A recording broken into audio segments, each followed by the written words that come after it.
The strategic summit was held in April of 2008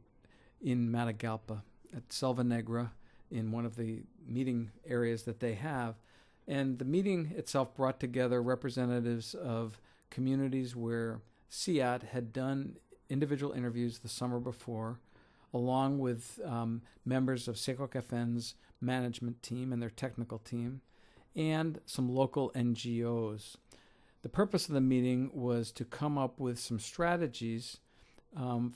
in the communities to overcome los meses flacos, or the thin months when families have a very difficult time maintaining a normal diet. The meeting started, and which was facilitated by Sam Fujisaka of CIAT. The meeting started with introductions, and that was followed by a brainstorming session where everyone contributed potential strategies that would solve this problem. After all of the strategies were captured and put on a whiteboard, Sam then took the strategies and wrote them down on a piece of easel paper and drew a grid next to each of these suggestions. He put the easel paper on a rectangular table, and all 20 people who were who were participating in the meeting, who were in attendance, gathered around the table. And Sam then put 100 dried coffee beans on the easel paper and asked the group to look at that list of potential strategies and to move the coffee beans around in a way that would weight their preference by putting the most coffee beans next to the suggestions that they felt held the most value.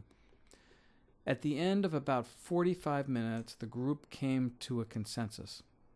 and came to a consensus around two specific strategies. The first strategy was the growth and storage of basic grains, and the second strategy was the diversification of each coffee farmer's finca for food and profit.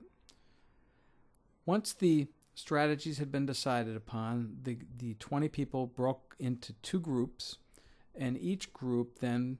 went through the same exercise, developing tactics to support each strategy. So for the growth and storage of basic grains, suggestions like silos and perhaps purchasing basic grains at the lowest price of the year and then selling them or eating them when the price were the highest, those types of suggestions were put forward. For the diversification of the finca, there were many ideas ranging from the establishment of a small farmers market in one community where farmers could bring their excess food that they weren't going to consume in their own family to the farmers market, which was going to be right at the headquarters building on the only street in this little village for sale, so it would generate additional income for members of the co-op. They also talked about different types of fruit trees and different types of other products that could be grown for consumption and for sale. Cacao was something that was mentioned that would be appropriate in some communities at a little bit lower elevations and not appropriate at others. So the tactics will need to be